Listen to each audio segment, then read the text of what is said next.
Bismillahirrahmanirrahim. Assalamualaikum warahmatullahi wabarakatuh.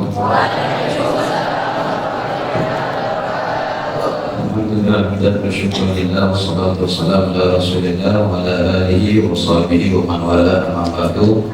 Fadhal muhtarimi jami'al ulama al-izah wal alim ulama bil khusus amin fillah Al-Habib Ahmad Badar min Hadramaut, yang alhamdulillah beliau bisa hadir bersilaturahmi ke pesantren kita dalam keadaan sehat walafiat. Mudah-mudahan beliau Allah Subhanahu wa Ta'ala sehatkan badannya, panjangkan umurnya, murahkan rezekinya. Mudah-mudahan beliau bisa hadir lagi ke pesantren kita untuk membawa berkah-berkah dari Hadramaut, sehingga kita insyaallah ditakdirkan oleh Allah semuanya bisa berangkat sampai ke tanah Walawani.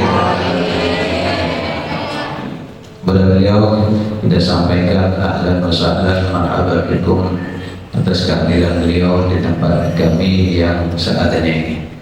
Kemudian salat-salat kita sampaikan pada junjungan baginda Habibuna Muhammad sallallahu alaihi wasallam.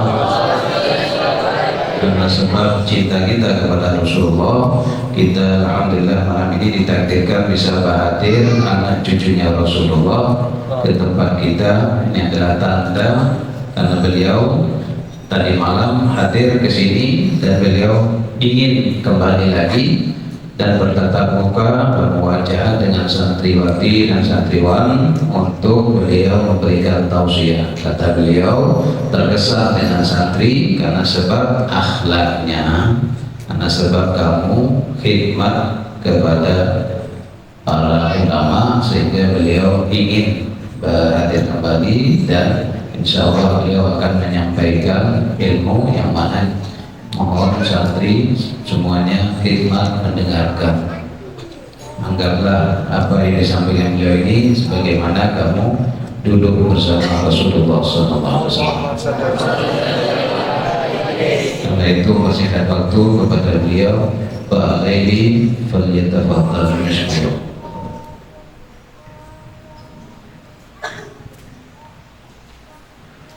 Bismillahirrahmanirrahim. Alhamdulillah alladzi waffaqana wa iyyakum li ta'atihi wa li syukrihi wa husni ibadatihi.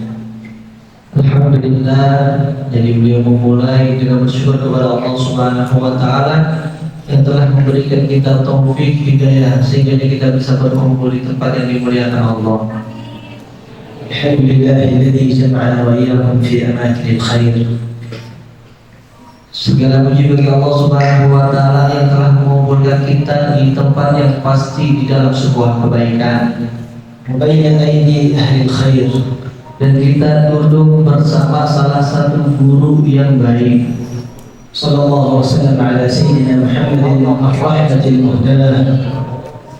Salawat serta salam selalu tercurah limpahnya kepada baginda Rasul Muhammad sallallahu alaihi wasallam, rahmat pemberi hidayah untuk seluruh umat, Sirajul Munir, dan yang merupakan cahaya yang terang benderang, wa ala alihi wa sahbihi ajma'in, dan kepada para keluarganya, para sahabatnya dan seluruh umat. Amma ba'd, alhamdulillah ala hadhihi ni'mah wa kafa biha min ni'mah.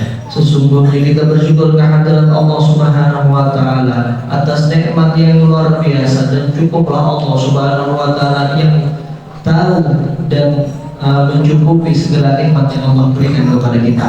Ni'matul wuquf baina yadayhi, nikmat kita duduk beribadah di antara pengawasan Allah Subhanahu wa Ta'ala. An'ama 'alaina wa 'alaikum bi an jama'ana fi baitin min buyutihi. Dan nikmat kita berkumpul di satu rumah daripada rumah Allah Subhanahu wa Ta'ala. Wawaffaqana wa iyyakum li an nadhkurahu wa nadhkura hadithahu sallallahu alaihi wasallam. Dan kita meminta kepada Allah Subhanahu wa Ta'ala semoga kita menjadi orang yang selalu ingat kepada Allah dan ingat kepada baginda Rasul Muhammad sallallahu alaihi wasallam. Hada fadlun min Allah min ghairi ikhtiyar. Dan ini adalah merupakan anugerah dari Allah tanpa kita harus berusaha. لو اجتمع أهل الأرض كلهم على أن يفعلوا هذا المجلس من غير اختيار الله لما استطاعوا. Seandainya seluruh makhluk di muka bumi ini dari ujung barat sampai ujung timur berkumpul untuk bisa menjadikan kita bisa kumpul di sini, tetapi Allah tidak menghendaki, maka tak akan terjadi. ولكن سبقت كلمته في الأزل أن يجمعنا وإياكم فيها. Akan tetapi telah tertulis di Lauhil Mahfuz bahwasanya kalian semua dipilih oleh Allah untuk bisa berkumpul di sini. ولكن في المقابل هناك ناس جمعهم على المعصية. Dan sebagian daripada orang-orang yang belum Allah berikan nikmat, mereka duduk bukan di tempat yang baik. وجمعهم على الطاعة. Akan tetapi Allah pilih kalian untuk kumpul di sini menjadi orang-orang yang kumpul dalam ketaatan kepada Allah. جمعهم في أماكن اللهو واللعب.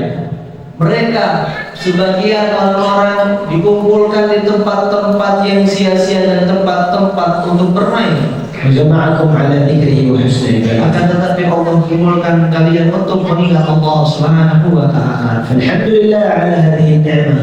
Maka bersyukurlah kalian kepada Allah atas nikmat yang luar biasa ini. ولكن الشأن يا إخوان علينا وعليكم ونصيحتي لكم أن تحافظوا على أوقاتكم. Dan juga daripada salah satu tanda kita bersyukur nikmat Allah ini, maka hendaknya kita menjaga daripada waktu yang telah Allah berikan kepada kita ini. عمرك تحافظ عليه للعموم، لكن أماكن الخير وأيام الخير حافظ عليها أكثر. Kalian telah menjaga daripada umur kalian, kalian telah menjaga daripada waktu kalian, dan didorong lagi dengan tempat-tempat yang baik di pondok pesantren seperti ini adalah kesempatan emas untuk kalian memanfaatkan agar supaya kalian bisa menjaganya. لأن هذا العمر غالي. Dan kalian harus menjaga daripada setiap detik daripada hal ini semua, karena ini adalah merupakan sesuatu yang paling mahal. والوقت غنيمة العمر. Dan waktu itu akan mengalahkan umur. ولهذا قال الإمام الشافعي عليه رحمة الله: Maka Imam Syafi'i beliau berkata, الوقت كالسيف، waktu itu ibaratkan pedang. إن لم تقطعه قطعك. Kalau kau tidak memotongnya, maka dia yang akan memotongmu. والله سبحانه وتعالى أقسم وحلف في مطالع سور كثير من القرآن. الله سبحانه وتعالى أقسم في كثير من أوائل السور. Sesungguhnya Allah Subhanahu wa taala telah membagi beberapa waktu penting. والضحى.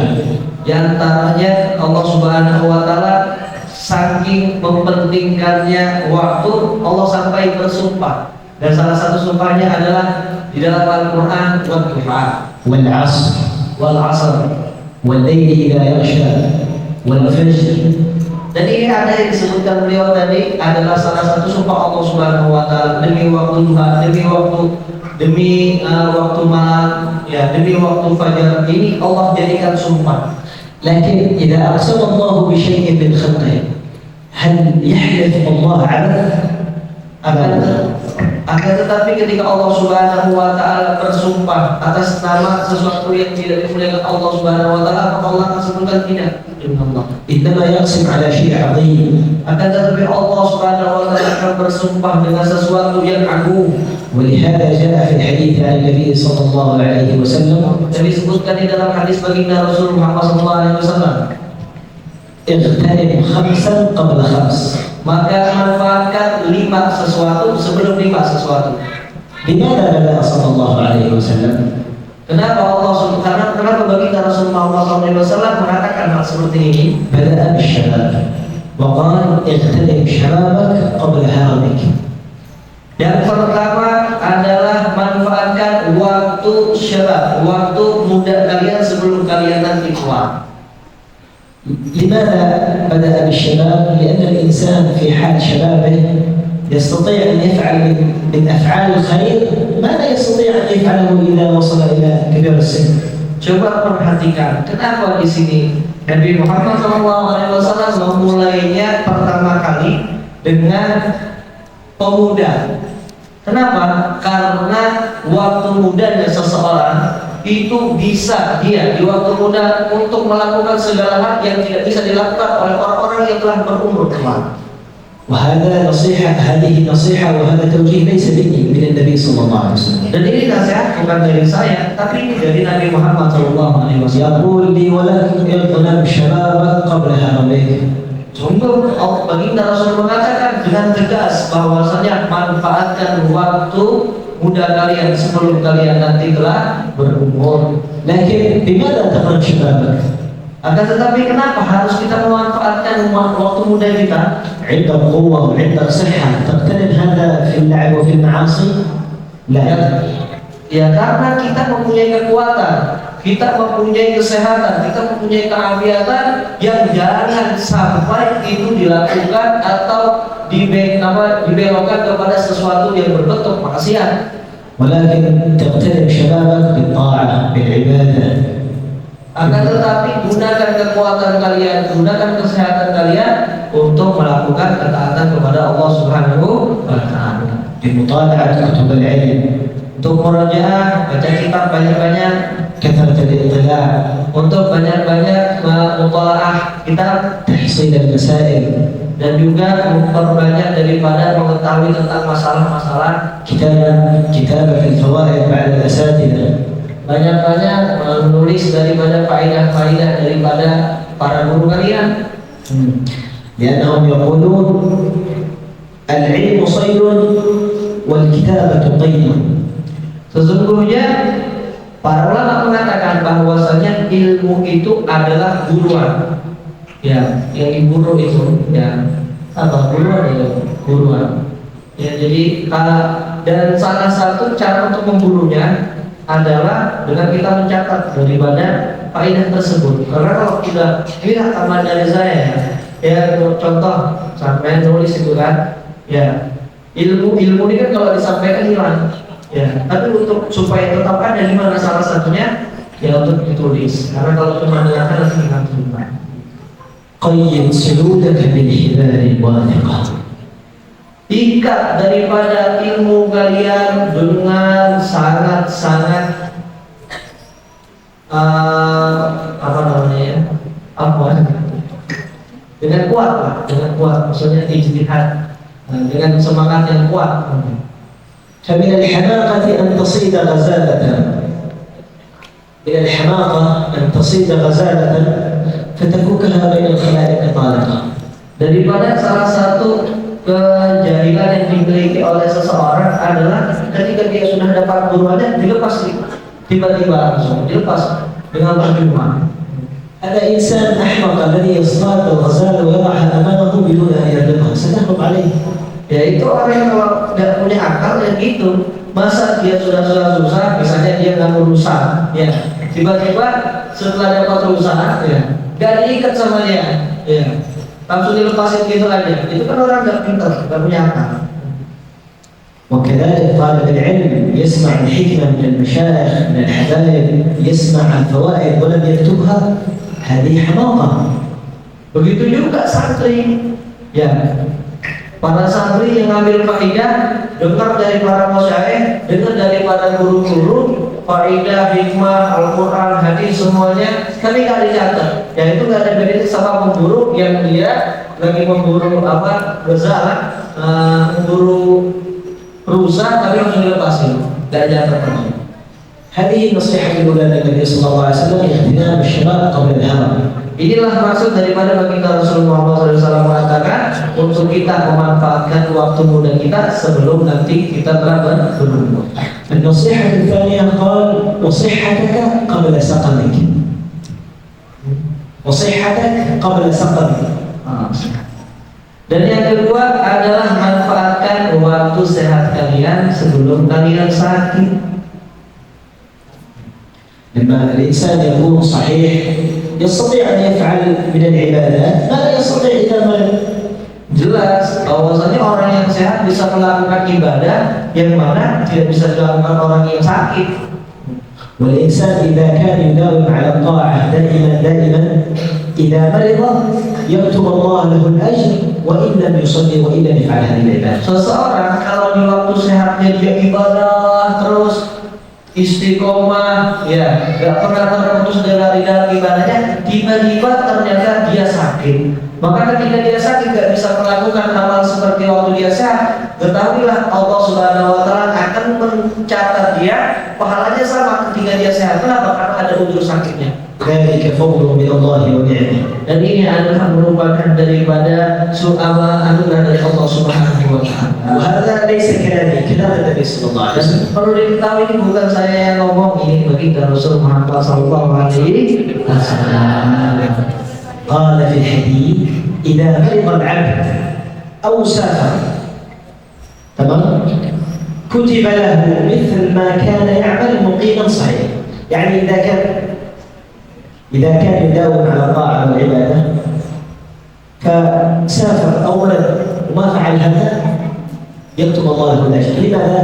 لأن المرض علامة، المرض هذا حجزه عن العبادة.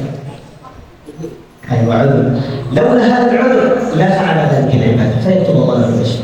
Jadi di dalam hadis sudah dijelaskan oleh baginda Rasul Muhammad SAW, sesungguhnya manusia kalau dia lagi sakit, ya, tapi dengan syarat dia dulu istiqomah waktu sehat, ya. Nah, ketika dia waktu masih sehat itu dia ibadah terus, akhirnya ketika dia sakit, dia dicatat oleh Allah Subhanahu Wa Taala sama pahala ibadahnya tidak kurang sedikit pun. Tapi dia itu memang istiqomah waktu dia sehat. Ya, karena apa? Seandainya dia nggak sakit, dia pasti tetap akan melakukan hal seperti itu. Makanya dia tetap mendapatkan pahala yang sama. النصيحة الثالث قال وغناك قبل فقرك. Dan juga yang ketiga apa? Kata baginda Rasulullah SAW, maka manfaatkanlah kekayaanmu selagi ada sebelum kamu jatuh miskin. النبي صلى الله عليه وسلم نصحنا أن نغتنم غنانا، لكن لماذا؟ Dan di dalam hadis ini baginda Rasul SAW memberikan kita nasihat untuk memanfaatkan kekayaan kita. Dimanfaatkan untuk apa kira-kira kekayaan yang kita punya itu? هل نصرف أموالنا في المعاصي واللعب ولا؟ Apakah kita harus memoya-moyakan kekayaan uang yang Allah berikan sama kita untuk maksiat? هذه ليست نصيحة النبي صلى الله عليه وسلم. Sesungguhnya ini bukan nasihat dari Nabi Muhammad SAW. Ini bukan yang dianjurkan oleh Nabi. وهذا ليس من أخلاقه صلى الله عليه Dan وسلم. ini bukan akhlak Nabi Muhammad SAW. إنما يغنم غناه بأن يتفقد المساكين والفقراء. Sesungguhnya baginda Rasul menganjurkan kita dan juga kita punya harta yang lebih untuk dimanfaatkan, memberikan sedekah kepada orang-orang fakir miskin. بأن تتصدق على طالب من الطلاب إذا لم يكن معه تشتري له كتاب. Seperti salah satunya lagi juga yang penting adalah memberikan sedekah atau hadiah untuk para santri yang sedang belajar. Ya, kalau bisa itu belikan kitab-kitab mereka. Kalau mereka nggak bisa beli kitab, ya, kitab ini larang. تعين طالب علم ولو بقلم. Meski harus kalian itu sedekah sedikit, meskipun itu cuma apa dengan kolam, dengan apa kolam ini, apa pen, ya, dengan pulpen aja, ya. Harus itu beli karena itu pahalanya 100 itu. Ya. هو شيء بسيط لكن عند الله عظيم. Itu memang kelihatannya sedikit, tapi perhatikan di sisi Allah Subhanahu Wa Taala. وتحسبونه هينا وهو عند الله عظيم. Sesungguhnya Allah berfirman dalam Al-Quran yang artinya kau menyangka itu adalah sesuatu yang seakan-akan hina, tetapi ketahuilah hal ini agung di sisi Allah Subhanahu Wa Taala. النصيحة الرابعة Adapun nasihat yang keempat, وفراغك قبل شغلك. waktu luang kalian, ya, sebelum nanti kalian sibuk. اغتنم الفراغ ما دام أنت الآن ما زلت شباب، ما زلت طالب علم تطلب العلم، ليس عندك دنيا وليس شغل، فتغتنم طلب العلم. Nah, contohnya kayak sekarang kalian masih jadi santri, enak ini sekarang ya. Itu dimanfaatkan waktu kalian buat baca kitab apa semua itu dimanfaatkan. Ya, nanti kalau kalian udah keluar dari sini, wes pikirkan dunia, pikirkan kerjaan, wes bojo ini nanti mana nopo, ya, bos enggak apa, wes pokoknya banyak macam yang dipikirkan. Sekarang ya udah, ini mumpung lagi nggak sibuk apa, ya wes, ya manfaatkan betul-betul, jangan disia-siakan. Ya. لكن إذا كبر الإنسان واشتغل بالحياة أو تزوج واشتغل فهكذا يضيع ما يستطيع أن يطلب العلم. Iya, perjuangan saya tadi bilang ya bagus. Jadi contoh nanti kalau orang udah besar kan punya istri, punya tanggung jawab, punya hal yang akan menyibukkan dia meskipun bukan di dalam kemaksiatan, pasti akan sibuk. Mumpung kalian belum mau kasih kesibukan, maka jangan sok sibuk, manfaatkan dengan yang baik. Jangan ikut orang yang sok sibuk ini. Ya. فغنم الحليب علي غنم الحليب علي. Salah satunya kalian punya permata dimanfaatkan. Habib Ali di sini alhamdulillah untuk bersama kalian nikmat dari Allah ini. Alhamdulillah. وغنم الشهر الكريم خصوصا هذه الليالي المباركة. Dan sekarang juga kita sama-sama berada di dalam bulan yang mulia, bulan manfaatkan waktu yang Allah berikan ini. قال صلى الله عليه وسلم Di dalam hadis baginda Rasul bersabda, من قام رمضان إيمانا واحتسابا. barang siapa yang dia mendirikan Ramadan iman dan juga kesempurnaan, غفر له ما تقدم من ذنبه. sesungguhnya Allah akan mengampuni daripada dosanya yang telah lewat. إيمانا واحتسابا. ما معنى الإيمان؟ أي تصديق. Apa makna dari hadis baginda Rasul iman itu? Iman itu artinya adalah tasdik. Tasdik ini apa ya bahasa Indonesianya? Tasdik apa ya? Tasdik ya, yakin ya, yakin ya.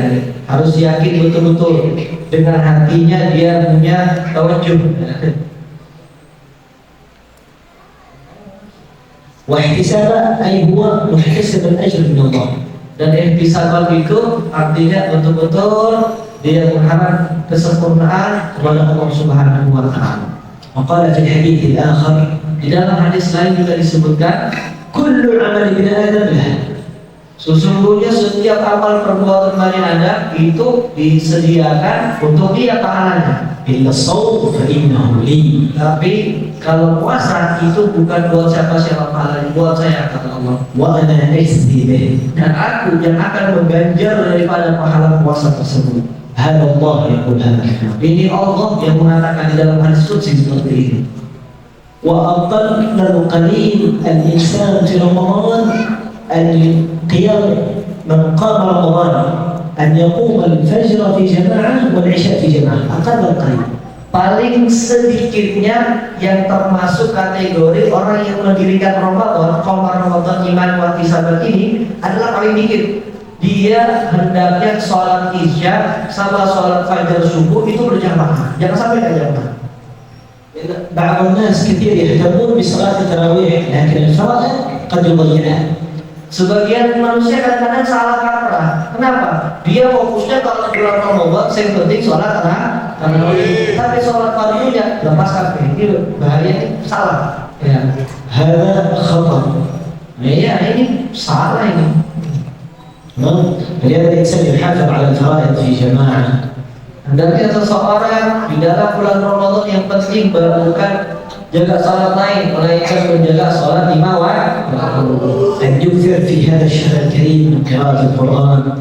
Hendaknya menghabiskan waktu di bulan Ramadan untuk membaca Al-Quran, كثرة الاستغفار، memperbanyak daripada istighfar, خصوصا الدعاء الذي علم النبي صلى الله عليه وسلم السيدة عائشة رضي الله تعالى عنها. terkhusus doa yang diajarkan oleh Rasulullah kepada Sayyidah Aisyah di bulan Ramadan. قالت يا رسول الله إن أني أدركت ليلة القدر فلماذا أدعو؟ Ya Rasulullah, ini Sayyidah Aisyah bertanya kepada baginda Rasulullah SAW, ya Rasulullah, bukankah kau telah mendapati malam Lailatul Qadar? Kenapa harus doa lagi? قال قولي اللهم إنك عفو كريم تحب العفو فاعف عنا. Apa salah tadi? Kata baginda Rasulullah, Sayyidah Aisyah bertanya, ya Rasulullah, aku ingin mendapati malam Lailatul Qadar. Gimana caranya saya bisa dapat malam Lailatul Qadar? Maka Nabi Muhammad SAW menjawab kepada Sayyidah Aisyah, baca doa Allahumma innaka afuwun karimun tuhibbul afwa fa'fu anna. الحمد لله الذي جمعنا وإياكم وأحضرنا وإياكم جزاكم الله خير والعفو سامحونا على الإطالة.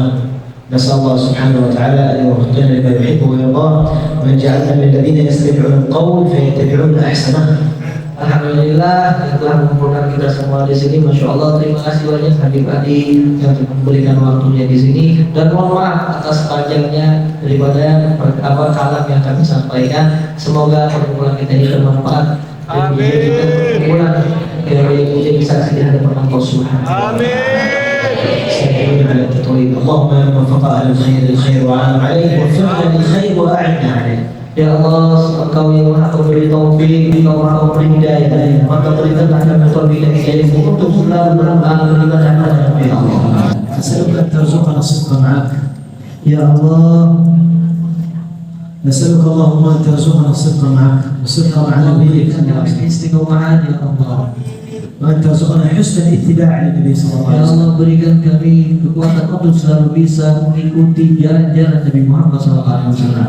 ظاهرا وباطنا Secara zahir dan secara batin Ya في Allah. خير ومن Di وعافية. dalam keadaan baik, di dalam keadaan lutuf, di dalam keadaan afiah Ya Allah. صلى الله على سيدنا محمد وعلى آله وصحبه وسلم والعفو منكم.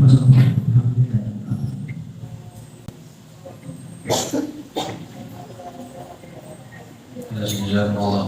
Terima kasih Habib. Mudah-mudahan apa yang beliau sampaikan bermanfaat bagi kita dan menjadikan keberkahan, menjadikan meningkat untuk bagi kita. Mudah-mudahan apa yang disampaikan beliau juga kita bisa mengamalkan dan bisa mengaplikasikan dalam kehidupan sehari-hari. Kepada beliau berdua kita ucapkan jazakumullah khair. Terima kasih.